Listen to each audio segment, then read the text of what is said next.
जबलपुर में regional industries conclave की शुरुआत करते हुए मुख्यमंत्री डॉक्टर मोहन यादव ने कहा कि छिंदवाड़ा के औद्योगिक विकास में कोई कमी नहीं रहेगी। जबलपुर में टेक्सटाइल क्षेत्र में जल्द ही आधुनिक स्किल सेंटर शुरू किया जाएगा। देखिए ये खास रिपोर्ट। मध्य प्रदेश की संस्कार धानी जबलपुर में रीजनल इंडस्ट्रीज कॉन्क्लेव की शुरुआत शनिवार को हुई। इस खास आयोजन में देश और दुनिया के कई उद्योगपति शामिल हुए। मुख्यमंत्री मोहन यादव ने कॉन्क्लेव का शुभारंभ किया। इस दौरान प्रदेश के उद्योग मंत्री चैतन्य काश्यप सहित कई मंत्री कार्यक्रम में मौजूद रहे। कॉन्क्लेव में मुख्यमंत्री ने उद्योगपतियों से राउंड टेबल कॉन्फ्रेंस भी की। फूड्स जैसे बांड्स की 70 से ज्यादा इकाइयां यहाँ कार्यरत है। मैं उम्मीद कर रहा हूं कि हमारे यहाँ भविष्य की दृष्टि से रेडीमेड गारमेंट्स की और टेक्सटाइल की जो बड़ी बड़ी संभावना है, जिसके लिए अभी हमारे द्वारा कुछ और प्रयास भी करेंगे, जिसमें जबलपुर आज इतना बड़ा कार्यक्रम कर रहा, तो जबलपुर को भी कुछ देने का बनता है।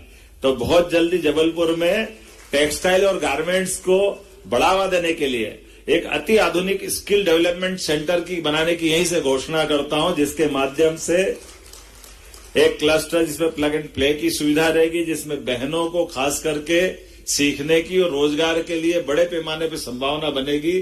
मुख्यमंत्री डॉक्टर मोहन यादव ने कहा कि जबलपुर में रेडीमेड और टेक्सटाइल्स स्किल सेंटर बनाया जाएगा।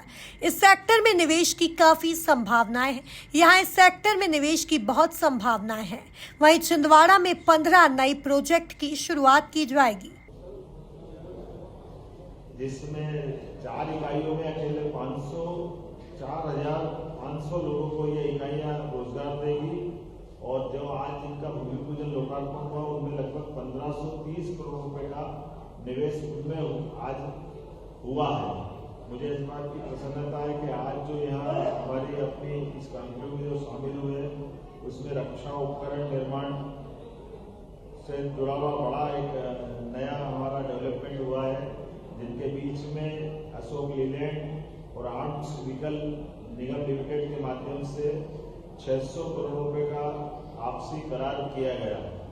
ये जबलपुर के लिए बड़ी उल्लेखनीय बात है कि भविष्य में यहाँ टैंक का निवेश प्रारंभ होगा। टैंक के निर्माण, अभी तक तो गन के नाते से जानते थे, गन फैक्ट्री थी, लेकिन अब यहाँ टैंक भी बने जाएंगे। इसी के साथ साथ स्टार्टअप में काफी लोगों ने रुचि दी है। मध्य प्रदेश सरकार द्वारा इंडिया सीड फंड के माध्यम से आज 12 स्टार्टअप को अलग से राशि लगभग 1 करोड़ की दी गई है। 6 देशों ने अलग अलग ढंग से इस पूरे आज की समिट में भाग लिया। Taiwan, Malaysia, UK, Fiji, Costa Rica और इंडोनेशिया।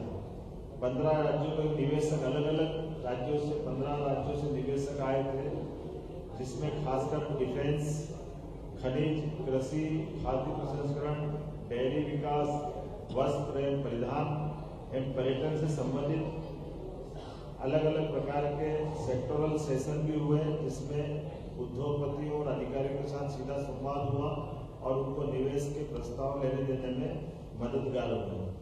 लगभग 4000 से अलग प्रतिभागियों ने इसमें पूरे आयोजन में भाग लिया है।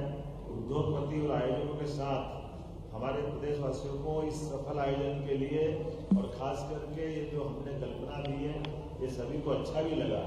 मुझे मंच पे ही लोग बता रहे थे 90% से ज्यादा लोग जो देश भर से आए थे वो जबलपुर पहली बार आए, और आने के बाद उन्हें इस स्थान की खूबसूरती, आसपास के रमणीय स्थान, पर्यटन के केंद्र सबकी जानकारी मिली और दोबारा परिवार सहित आने की इच्छा व्यक्त की।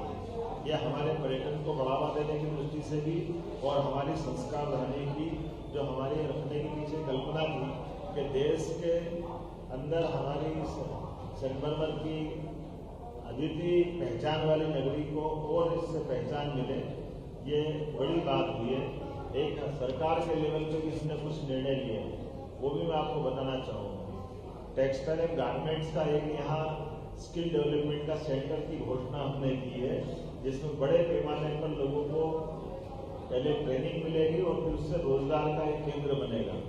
ये 2 सेंटर बनाए जाएंगे। मूलतः एक सेंटर जबलपुर में, दूसरा सेंटर उज्जैन में, लेकिन जबलपुर का सेंटर पहले प्रारंभ किया जाएगा ताकि रेडीमेड गारमेंट्स के और टेक्सटाइल इंडस्ट्री में काम करने वाले भाई बहन जिनको इसकी ट्रेनिंग मिलेगी उनको तुरंत रोजगार मिलेगा। मुझे इस बात की प्रसन्नता है। इसके अलावा इसी स्थान पर जहां हम बात कर रहे हैं, कॉन्क्लेव में अशोक लीलैंड और आर्म्ड व्हीकल निगम लिमिटेड के बीच एमओयू हुआ। इसमें 600 करोड़ का निवेश किया जाएगा। कॉन्क्लेव में लेटर ऑफ इंटेंट भी जारी किया गया है। 265 यूनिट्स के लिए 340 एकड़ जमीन अलॉटमेंट को लेकर इसे जारी किया गया। इसे 1800 करोड़ का निवेश आए। इन्वेस्टर्स में अदानी ग्रुप की डिफेंस यूनिट देख रहे Ashok Wadhwan, advance weapon equipment India limited के राजेश चौधरी, सैन्य वाहन निगम लिमिटेड के सीएमडी संजय द्विवेदी जैसे बड़े नाम शामिल हैं। Bureau report, MP news, Jabalpur.